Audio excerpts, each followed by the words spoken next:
This video is sponsored by Squarespace. What style of architecture is this?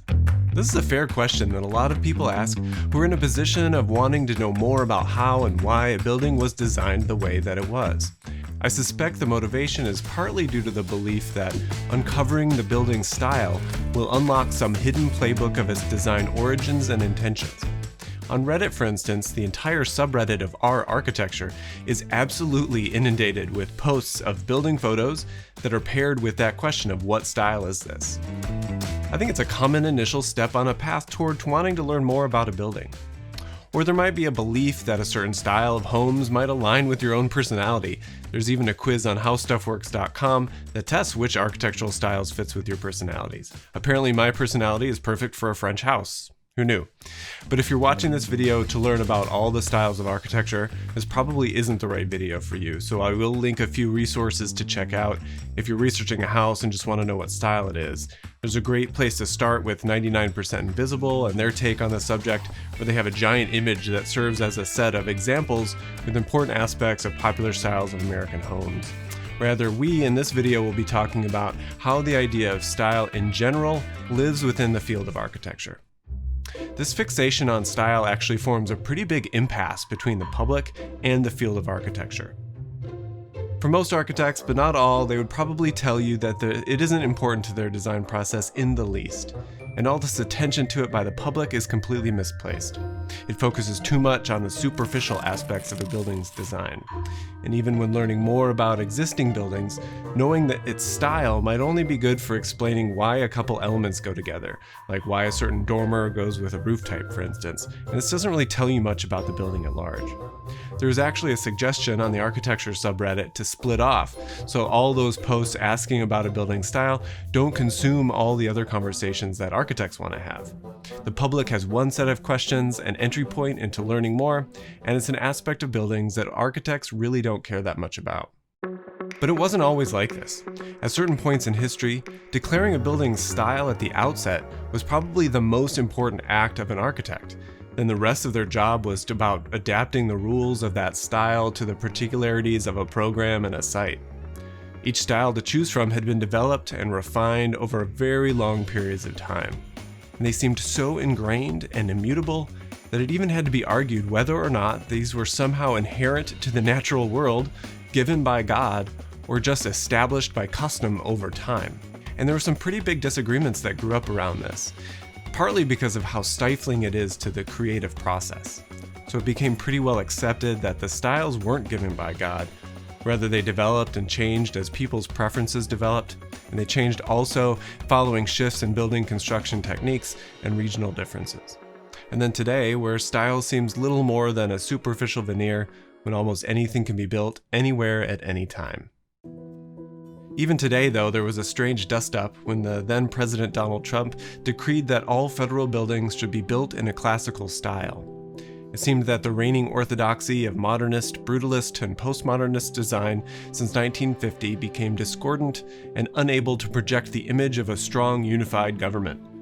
Rather, it was declared that we should limit new federal buildings to the traditional styles of neoclassical, Georgian, Greek, Revival, and Gothic.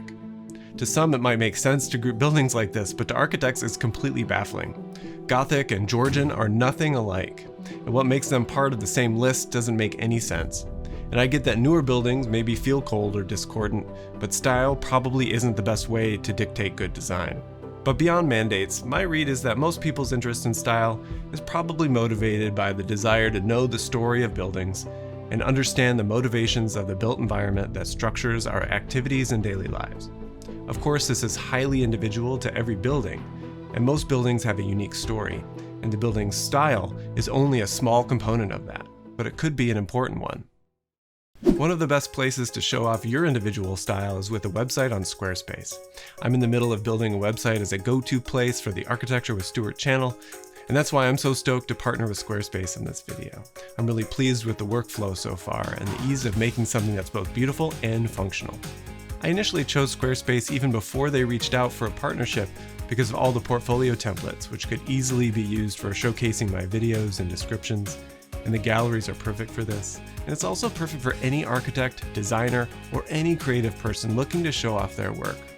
it was also important to me that the platform could grow in case we started selling anything, and Squarespace can host a merch store or sell tickets or anything all in one place. And marketing is also made super easy by automatically pushing website content to your social media channels.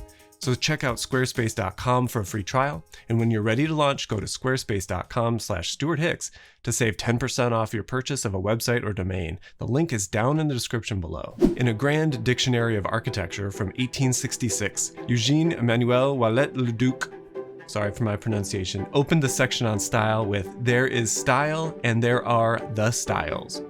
This distinction perfectly embodies the contradictory nature of the concept and why it's so fraught with complexity.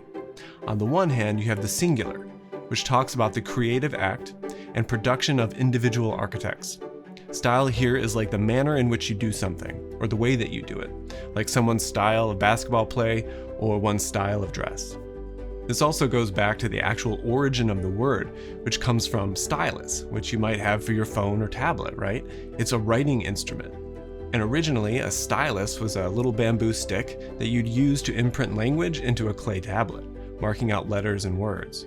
So when I shared my suspicion that this motivation to understand a building's style probably had to do with wanting to know its story, there was actually a very deep connection there. A stylus is literally the thing that you use to write stories. When using the plural of the word, or the styles, you're talking about a classification system. So it talks about how we group buildings into categories of like with like. Cape Cod style is an umbrella category within which a number of individual buildings belong. It's not particularly about creativity or individuality, rather it's about how well does this building represent the others. Styles in this way categorize buildings in various ways, and these categories can be related to the building's form, its method of construction, building materials, and regional character, among other things. The Cape Cod example usually describes the shape of the gable roof, the material of wood and single siding, or dormered windows, etc. Either way, there's a sense that styles develop over time and places, and they shift. By the 19th century, as biologists, geologists, ethnologists, and archaeologists were all absorbed in the role of time in their discipline, style was treated as a method to register and understand historical change.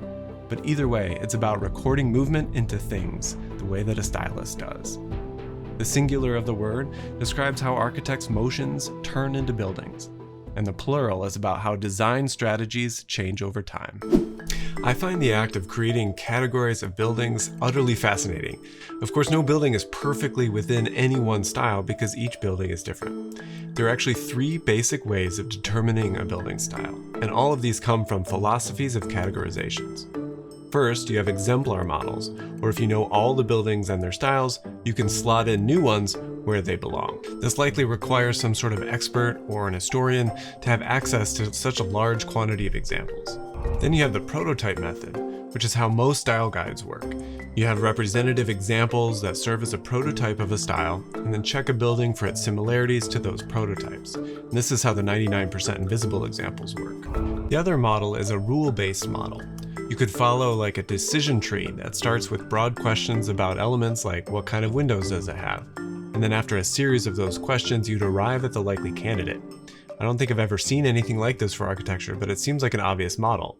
So if anyone knows anything like this, please drop a comment down below.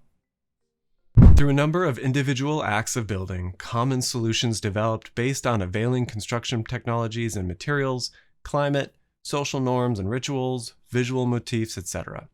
Like speciation in biology, eventually these branch off over time and solidify into codified solutions to common scenarios to the point where it becomes identifiable and categorizable as a style. People like the theorist Gottfried Semper believed that styles emerged through the techniques and materials people used in making them. So for instance, the classical style, with all the parts of its frieze at the top, actually developed because temples were originally made out of wood. So the details and the ornament developed naturally through the way that it was made. And then over time, as the Greeks sought to create buildings and temples that lasted longer, they started building them out of stone. But the form of the temple was determined by the fact that it was made of wood. So they mimicked the details of the wood in stone. And this is called skeuomorphism. It's guided by a desire for the style to continue long after the reason for that design element's existence has gone away. Often the prevailing style of the epoch that one is in is almost impossible to identify. I, for instance, would not be able to tell you what styles are popular these days. Often it takes time and distance to be able to identify what something new in particular has emerged. This process, too, is complicated. For instance, the international style was coined by the architect Philip Johnson when he curated the show at the Museum of Modern Art with the same name in 1932. Prior to that, there was the modern movement, which included all sorts of societal, cultural, and technological alignments indicating that a particular age had begun, and architects were working hard to consider what kind of architecture was appropriate for that age. Architects like Peter Behrens to Le Corbusier to Mies van der Rohe. This work had been done all over the world, and the curators of that show at MoMA were able to see enough similarities that they could collect the evidence and declare a unified aesthetic. They determined the international style was accomplished through three qualities: volume of space, as opposed to mass and solidity, regularity, and flexibility. So after that, if you want to build in the international style, you should follow this formula, and then you too can make the work that fits in with all these great examples. But of course, it doesn't really work like that. And the architects, when they were designing this work initially, weren't necessarily following that rule book. They came to their solutions organically, based on any number of determining factors. It wasn't some sort of ready-made solution that produces an aesthetic that is in fashion. But either way, calling it a style seems to undermine the sense of individual creativity in each building. It also pulls the building out of its context within which it was conceived, only to focus on the visual outcomes. It no longer embodies the ethos of the modern principles in this instance. It's a style that can be applied at will. So in some ways, once a style develops and it's identified, it really loses the power that it had in the first place. Given all this, style obviously has a complicated relationship to the design process, and more than you might think. While there are probably some architects that declare that they have a style that they always work within, or they might even design a house for you in the style of your choice, a lot of architects would find this disingenuous.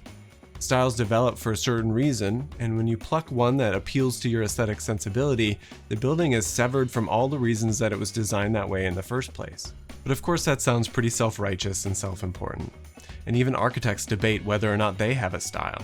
Peter Eisenman, for instance, doesn't think that he has one. He says, "I don't have a style. Buildings by Frank Gehry and Michael Graves all have the same look. Mine don't have the same look."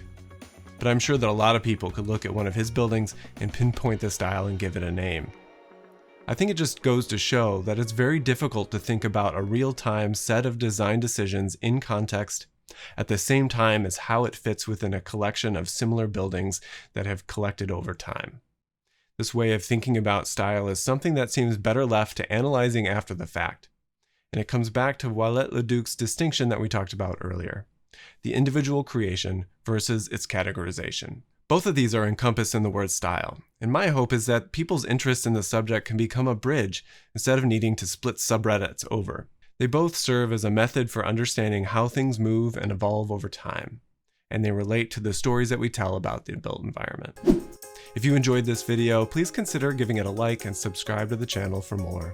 While you're waiting for the next video, check out some of these others that you might like as well. See you over there.